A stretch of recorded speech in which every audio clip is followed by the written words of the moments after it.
അങ്ങനെ നമ്മൾ ധരിക്കും ഇതിൽ വൈദ്യുതി ഇല്ലെന്ന് ധരിച്ചുകൊണ്ട് ഈ തറയിൽ വെള്ളം കയറി നിൽക്കുകയാണോ ആ സമയത്ത് നമ്മളിത് താഴോട്ട് ഇട്ട് കഴിഞ്ഞാൽ ആ വെള്ളത്തിൽ മുഴുവൻ വൈദ്യുതി പ്രവാഹം ഉണ്ടാവും. അതിൽ ടച്ച് ചെയ്യുകയാണെങ്കിൽ നമുക്ക് മരണം വരെ സംഭവിക്കാം. വീട്ടിലേക്ക് വെള്ളം ഇരച്ച് കയറി വരുന്ന സാഹചര്യത്തിൽ നമ്മൾ ശ്രദ്ധിക്കേണ്ട ഒരു കാര്യമുണ്ട്. അത് KSEBയുടെ സപ്ലൈ ഉണ്ടാവും. മെയിൻ സ്വിച്ച് ഓഫാക്കിയാൽ നമ്മൾ സേഫാണ് എന്നൊരു തെറ്റിദ്ധാരണ ഉണ്ട്. അത് തീർത്തും അസംബന്ധമാണ്. നമ്മളുടെ മിക്ക വീടുകളിലും എന്തുണ്ടാവും, ഇൻവേർട്ടറുകൾ ഉണ്ടാവും. അപ്പോൾ ഇൻവേർട്ടർ സപ്ലൈ കട്ട് ചെയ്യുമ്പോൾ പലർക്കും അപകടം ഉണ്ടായിട്ടുണ്ട്. വീട്ടുപകരണങ്ങളൊക്കെ തന്നെ വീടിൻ്റെ മുകളിലത്തെ നിലയിലേക്ക് മാറ്റാനുള്ള ശ്രമങ്ങളിലാണ് സ്വാഭാവികമായിട്ടും ആളുകൾ ഉണ്ടാവുക. ഇപ്പോൾ നിർത്താതെ മഴ പെയ്തുകൊണ്ടിരിക്കുകയാണ്, അതും ശക്തമായ മഴയാണ് പെയ്യുന്നത്. അപ്പോൾ നമ്മുടെ തൊട്ടടുത്തുള്ള പുഴകളായിട്ടുള്ള ചാലിയാർ, അതുപോലെ തന്നെ നമ്മളുടെ ഭാരതപ്പുഴയൊക്കെ തന്നെ ഒരുപാട് സ്ഥലങ്ങളിലുള്ള പുഴകളൊക്കെ തന്നെ നിറഞ്ഞു കവിഞ്ഞൊഴുകുകയാണ്. ആ സമയത്ത് വീടുകളിലേക്ക് വെള്ളം ഇരച്ചെത്തുകയാണ്. ആ സമയത്ത് നമ്മൾ എന്തൊക്കെ മുൻകരുതലുകൾ എടുക്കണം എന്നുള്ള കാര്യത്തെക്കുറിച്ചാണ് ഇന്ന് നമ്മൾ പറയുന്നത്. ഇത് പരമാവധി ഷെയർ ചെയ്യുക, അങ്ങനെ നമ്മളുടെ ലൈഫ് സേവ് ചെയ്യുക എന്നുള്ളതാണ് എനിക്ക് നിങ്ങളോട് പറയാനുള്ള സന്ദേശം. ഹായ്, അപ്പം ഇന്ന് നമ്മുടെ കൂടെ ഉള്ളത് മലപ്പുറം ജില്ലയിൽ വണ്ടൂർ KSEB സെക്ഷനിലുള്ള AE ആണ് കേട്ടോ. അപ്പോൾ സാറ് പേരെന്നാണ് തുടങ്ങി? ഞാൻ Radhakrishnan, assistant engineer KSEB Wandoor. Okay. അപ്പോൾ സാറേ, ഇപ്പം നമ്മൾ ഒരു ഇൻഫർമേഷൻ പാസ് ചെയ്യാനാണല്ലോ വന്നിട്ടുള്ളത്. എന്താണെന്ന് പറഞ്ഞു നോക്കി നിങ്ങൾ. അതായത് ഇപ്പോൾ നമുക്ക് ഈ മൺസൂൺ തുടങ്ങിയപ്പോൾ 2 പ്രശ്നങ്ങളാണുള്ളത്. വ്യാപകമായിട്ട് മരങ്ങൾ വീണിട്ട് ചെറിയ കാറ്റിൽ അല്ലെങ്കിൽ ശക്തമായ കാറ്റിൽ വ്യാപകമായി മരങ്ങൾ വീണ് വൈദ്യുതി ലൈനുകളൊക്കെ പൊട്ടിയിട്ട് കമ്പിയൊക്കെ നിലത്ത് കിടക്കുക. അങ്ങനെ ഉണ്ടാകുന്ന കമ്പികളിൽ വൈദ്യുതി പ്രവഹിച്ചാൽ ജനങ്ങൾക്കുണ്ടാകുന്ന അപകടം, അത് നമുക്ക് അടുത്തതായിട്ട് സംസാരിക്കാം. വീടുകളിലാവട്ടെ അവിടെ വൈദ്യുതി ഉപകരണങ്ങളുണ്ട്, വൈദ്യുതി കണക്ഷനുകളുണ്ട്. ആ സമയത്ത് ഈ വെള്ളം ഇരച്ചെത്തി കഴിയുമ്പോൾ ഈ വെള്ളവും വൈദ്യുതിയും തമ്മിലുള്ള അപകട സാധ്യതകൾ എല്ലാവരുടെയും മനസ്സിലുള്ള ഒരാശയമാണ്. അത് വളരെയധികം കൂടും, അപകട സാധ്യത വളരെയധികം കൂടും. അപ്പോൾ നമുക്ക് എന്തൊക്കെ മുൻകരുതലുകൾ എടുക്കാം എന്നുള്ളത് സംബന്ധിച്ചാണ് നമ്മളിപ്പോൾ പറയുന്നത്. നമ്മൾ വീടിൻ്റെ താഴത്തെ നിലയിലായിരിക്കും ഈ കറണ്ട് കണക്ഷൻ കിട്ടുന്ന ഭാഗത്ത് ഒരു സ്വിച്ച് ഉണ്ടാകും. മെയിൻ സ്വിച്ച് എന്നാണ് നമ്മളതിന് സാധാരണ പറയുന്നത്. പക്ഷെ നമ്മൾ വീട്ടുപകരണങ്ങളൊക്കെ തന്നെ വീടിൻ്റെ മുകളിലത്തെ നിലയിലേക്ക് മാറ്റാനുള്ള ശ്രമങ്ങളിലാണ് സ്വാഭാവികമായിട്ടും ആളുകൾ ഉണ്ടാവുക. പക്ഷെ നമ്മൾ ആദ്യം ചെയ്യേണ്ടുന്നത് കാര്യമെന്ന് പറയുന്നത് അതിലേക്ക് വീടുകളിലേക്ക് വൈദ്യുതി എത്തുന്നതിനുള്ള മെയിൻ സ്വിച്ചിന്റെ ബന്ധം വിച്ഛേദിക്കുകയാണ് ചെയ്യുക. അതെങ്ങനെ ചെയ്യും എന്ന് ചോദിച്ചാൽ ഇതാണ് അതിന്റെ രീതി. ഈ രീതിയിലാണ് മെയിൻ സ്വിച്ച് ഓഫ് ചെയ്യേണ്ടത്. അപ്പോൾ നമ്മുടെ വീടിനകത്തേക്ക് വൈദ്യുതി ഉണ്ടാവില്ല. അതല്ലെങ്കിൽ വെള്ളം കയറി വരുമ്പോൾ അത് അപകട സാധ്യതയാണ്. ഇപ്പോൾ പിന്നെ ഓട്ടോമാറ്റിക് ആയിട്ട് ഓഫൊക്കെ ആണുണ്ടല്ലോ, ബ്രേക്കറൊക്കെ. അതെ. അപ്പോൾ അത് അങ്ങനെ ഓഫ് ആവുന്ന സമയത്ത് എന്താണ് സംഭവിക്കുന്നത് നമ്മുടെ വീട്ടിൽ? അതായത് നമുക്ക് 2 രീതിയിലാണ്.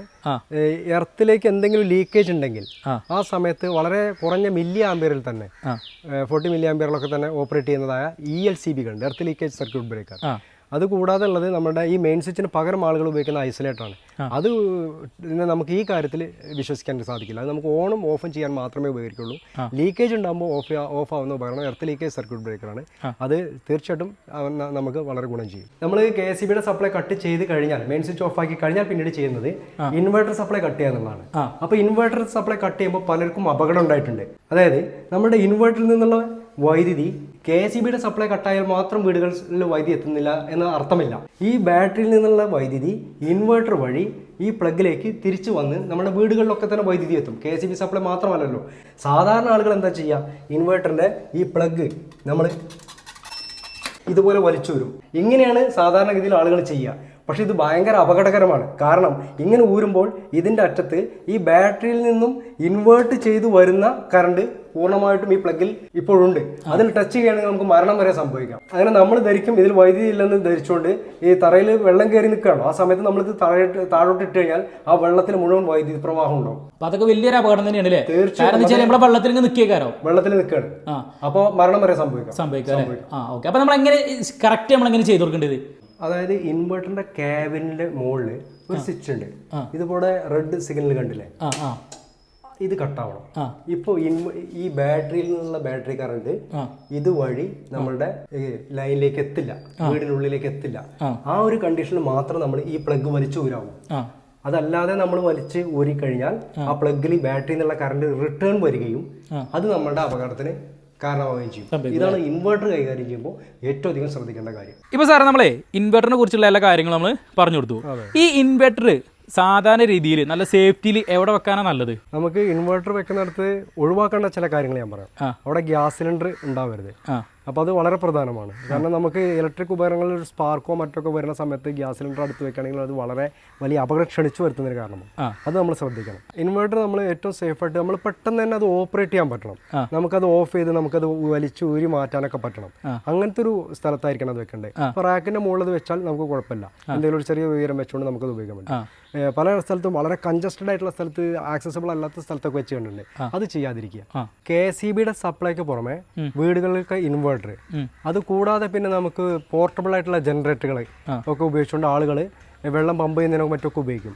ആ സമയത്ത് നമ്മൾ കൃത്യമായ ചേഞ്ച് ഓവർ സംവിധാനമുള്ള ജനറേറ്ററുകൾ മാത്രം ഘടിപ്പിച്ചുകൊണ്ട് വേണം നമ്മൾ വൈദ്യുതി ഉപയോഗിക്കാനായിട്ട്. അതല്ലെങ്കിൽ അത് കൂടുതൽ അപകടം ക്ഷണിച്ചു വരുത്തുന്നതിന് കാരണമാവും. അതുപോലെ തന്നെ വെള്ളം നിറഞ്ഞ ചെളി നിറഞ്ഞ സ്ഥലത്തൊക്കെ നമ്മൾ മോട്ടറൊക്കെ ഓൺ ചെയ്യുന്ന സമയത്തൊക്കെ അതിൻ്റെ ഇൻസുലേഷനൊക്കെ പോയിട്ട് എർത്തിലേക്കൊക്കെ അതിൻ്റെ കറണ്ട് ലീക്കേജ് കറണ്ട് ഉണ്ടാവാൻ സാധ്യതയുണ്ട്. എർത്ത് ലീക്കേജ് സർക്യൂട്ട് ബ്രേക്കർ എന്ന സംവിധാനം ഉപയോഗപ്പെടുത്താത്ത വീടാണെങ്കിൽ അവിടെ അപകടം സംഭവിക്കാനുള്ള സാധ്യത വളരെയേറെയാണ്. അതെ, കഴിഞ്ഞ 22-ാം തീയതി തിങ്കൾ മുതൽ 10 ദിവസത്തിനകത്ത് ഞങ്ങൾക്ക് 70ഓളം വൈദ്യുതി കാലുകളാണ് നഷ്ടപ്പെട്ടത്. ഈ കാലുകളൊക്കെ നഷ്ടപ്പെടുന്നത് ഒരു സ്ഥലത്തല്ല, വ്യാപകമായിട്ടാണ്. ഈ 440 സ്ക്വയർ കിലോമീറ്റർ പരിധിയിലാണ് ഇത്തരം പോസ്റ്റുകളൊക്കെ പൊട്ടിപ്പോകുന്നത്. അതൊരു വലിയ പ്രതിസന്ധിയായിരുന്നു. അപ്പോൾ അതൊക്കെ ഞങ്ങൾ പരിഹരിച്ചു വന്നു. തുടർന്നുണ്ടായിരുന്ന മരം വീഴ്ച, വ്യാപകമായിട്ട് മരം വീണിട്ടുണ്ടായിരുന്നു. അങ്ങനെ മരം വീണ ലൈനിലേക്ക് ആ മരം വെട്ടിമാറ്റി ഉടനെ വൈദ്യുതി എത്തിക്കാൻ കഴിയില്ല. ലൈനുകൾ താഴ്ന്നായിരിക്കും ഇരിക്കുക. അപ്പോൾ അതുവഴി പോകുന്ന ആളുകൾക്ക് അപകട സാധ്യതയുണ്ട്. അതൊക്കെ വലിച്ചു നിർത്തി സ്റ്റേ ആയിട്ടൊക്കെയാണ് ഞങ്ങൾ വൈദ്യുതി ബന്ധം പുനഃസ്ഥാപിച്ചത്. ഇത്തരം വലിയ പ്രവർത്തനങ്ങൾ നടത്തുന്നത് ഈ പൊതുമേഖലാ സ്ഥാപനത്തിൽ നിന്നുകൊണ്ട് നമുക്ക് ചെയ്യാൻ പറ്റാവുന്ന ഒരു കാര്യമാണ്. ഒരുപക്ഷെ മറ്റു സംസ്ഥാനങ്ങളിലൊക്കെ വൈദ്യുതി വിതരണം നടത്തിയിരുന്ന ഒറീസ പോലുള്ള സ്ഥലത്തൊക്കെ ചുഴലിക്കാറ്റടിച്ചപ്പോൾ അവിടെ വൈദ്യുതി വിതരണം നടത്തിയ പ്രൈവറ്റ് കമ്പനികൾ ഇട്ടെറിഞ്ഞ് പോകുന്ന സാഹചര്യങ്ങളുണ്ടായത്.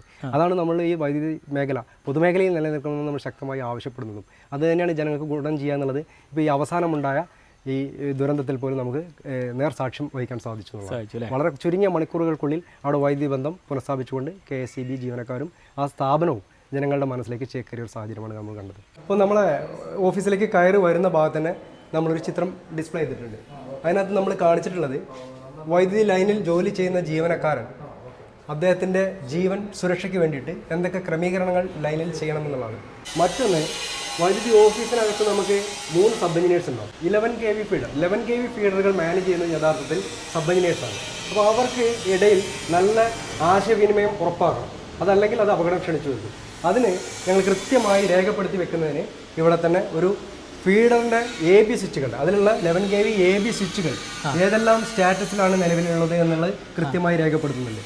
ഇവിടെ നമുക്ക് 59ഓളം നമ്മുടെ ABകളും ലൈൻ ABകളും കൂടാതെ 8 ബോർഡർ ABകളും ഒരു 33 kV AB ആണ് ഉള്ളത്. ഫീൽഡിൽ ചെയ്യുന്ന അതാത് സ്റ്റാറ്റസുകൾ ഇവിടെ അപ്പം തന്നെ ഈ ഫോൺ ഡ്യൂട്ടിയിലുള്ള ഓഫീസർ അത് അപ്ഡേറ്റ് ചെയ്യുകയാണ് പതിവ്. അല്ല സാറേ, എന്താ ഇങ്ങനെ കുറെ കളറിൽ ഇങ്ങനെ ബുക്ക് വെച്ചിരിക്കണേ? ഇത് ഞങ്ങൾ ഇവിടെ ഈ ഓഫീസിനകത്ത് ഒരു ഇൻട്രൊഡ്യൂസ് ചെയ്തിട്ടുള്ള ഒരു കളർ പാറ്റേൺ ആണ്. നമ്മളെ 3 അടിസ്ഥാന വിങ്ങുകളായിട്ടാണ് ഞങ്ങൾ ജോലി ചെയ്യുക. ഒന്ന് ബ്രേക്ക് ഡൗൺ വിഭാഗം എന്ന് പറയും. വൈദ്യുതി പോയി കഴിഞ്ഞാൽ അത് പുനഃസ്ഥാപിച്ചു കൊടുക്കേണ്ടത് ഉത്തരവാദിത്തം ബ്രേക്ക് ഡൗൺ വിഭാഗത്തിൻ്റെതാണ്. അപ്പോൾ അവരെ സംബന്ധിച്ച് അവർ ഒരുപാട് ഡാറ്റ ഇവിടെ അപ്ഡേറ്റ് ചെയ്യുന്നുണ്ട്. ആ ഡാറ്റ അപ്ഡേറ്റ് ചെയ്യേണ്ടുന്ന പുസ്തകങ്ങളെല്ലാം നീല കളറിലാണ് ഞങ്ങൾ ഇവിടെ കോഡ് ചെയ്തിരിക്കുന്നത്. മറ്റൊരു വിഭാഗം എന്ന് പറഞ്ഞാൽ പുതിയ കണക്ഷനുകൾ കൊടുക്കുക, കണക്ഷൻ വേണ്ട എന്ന് പറയുമ്പോൾ അത് അഴിച്ചു കൊണ്ടുവരിക തുടങ്ങിയ ഒരുപാട് സർവീസുകൾ, മീറ്റർ ഷിഫ്റ്റ് ചെയ്യുക, അതെല്ലാം റവന്യൂ വിഭാഗത്തിന്റെ ഉത്തരവാദിത്തമാണ്. അഥവാ റോസ് കളറിലുള്ള രജിസ്റ്റേഴ്സ് ആണ് ഇവിടെ മെയിൻറ്റെയിൻ ചെയ്യുന്നത്. അതുപോലെ തന്നെ നമ്മൾ ഈ സിസ്റ്റത്തെ നെറ്റ്വർക്കിനൊക്കെ അറ്റകുറ്റപ്പണികളൊക്കെ നടത്തി മെയിൻ്റനൻസ് ചെയ്തു പോവുക, ആ കാര്യങ്ങൾ ചെയ്യുന്നവർക്കൊക്കെ ഒരു യെല്ലോ കളറിലുള്ള രജിസ്റ്റേഴ്സ് ആണ് ഞങ്ങളിവിടെ ഐഡന്റിഫൈ ചെയ്യാൻ വേണ്ടിയിട്ട്, ഈസി ആയിട്ട് ഐഡന്റിഫൈ ചെയ്യാൻ വേണ്ടിയിട്ട് വെച്ചിട്ടുള്ളത്. പിന്നെ ഇതൊന്നും ഒന്നും പെടാത്ത എല്ലാ പൊതുവായ കാര്യങ്ങൾ, ജനറൽ ആയിട്ടുള്ള കാര്യങ്ങളുണ്ട്, അതെല്ലാം വൈറ്റ് കളറിലുള്ള രജിസ്റ്റേഴ്സ് ആണ് നമ്മൾ നോട്ട് ചെയ്ത് പോകുന്നത്. കാര്യങ്ങൾ ഇതാണ് ഇത് ഇവിടുത്തെ ഒരു ഞങ്ങളൊരു ഈസി അപ്പൊ എല്ലാവരും പ്രത്യേക ഒരു സിസ്റ്റമാറ്റിക്കലാണ് തീർച്ചയായിട്ടും അങ്ങനെയാണ് നമ്മളെ വിശ്വാസം. ഇപ്പോൾ നമ്മുടെ നാട്ടിൽ പുഴകളിലാണെങ്കിലും അതുപോലെ തന്നെ തോടുകളിലാണെങ്കിലും പാടങ്ങളിലൊക്കെ ആണെങ്കിൽ നല്ല രീതിയിൽ വെള്ളം കയറിക്കൊണ്ടിരിക്കുന്ന ഒരു സമയമാണ്. അപ്പോൾ നമ്മുടെ നാട്ടിൽ പല വീടുകളിലും ഇപ്പോൾ വെള്ളം കയറുന്നുണ്ട്. അപ്പോൾ വെള്ളം കയറുന്ന സമയത്ത് നമ്മുടെ വീട്ടിൽ നമ്മൾ നിർബന്ധമായിട്ടും ശ്രദ്ധിക്കേണ്ട കുറച്ച് കാര്യങ്ങളാണ് നമ്മുടെ സാറ് പറഞ്ഞിട്ടുള്ളത് അല്ലേ? ഓക്കെ. അപ്പോൾ സാറേ ഒരുപാട് താങ്ക്സ് ഉണ്ട്, എല്ലാ കാര്യങ്ങളും പറഞ്ഞതിൽ ഒരുപാട് താങ്ക്സ് ഉണ്ട്. കാരണം എന്താ വെച്ചാൽ ഈ ഒരു സമയത്ത് പല ആൾക്കാരും ഈ കാര്യങ്ങളൊന്നും ശ്രദ്ധിക്കുന്നുണ്ടാവില്ല. അപ്പോൾ അതിൽ നിന്നൊക്കെ ഒരു രക്ഷ കിട്ടാൻ വേണ്ടിയിട്ടാണ് ഇത്രയും കാര്യങ്ങളൊക്കെ നമ്മൾ പറഞ്ഞു കൊടുത്തിട്ടുള്ളത് അല്ലേ? ഓക്കെ. പരമാവധി ജനങ്ങളിലേക്ക് എത്തണമെന്നാണ് ഞാൻ ആഗ്രഹിക്കുന്നത്, കാരണം വളരെ പ്രധാനപ്പെട്ട സന്ദേശമാണ്. ഓക്കെ. അപ്പോൾ ഇന്നത്തെ വീഡിയോ നിർത്തിയാലോ?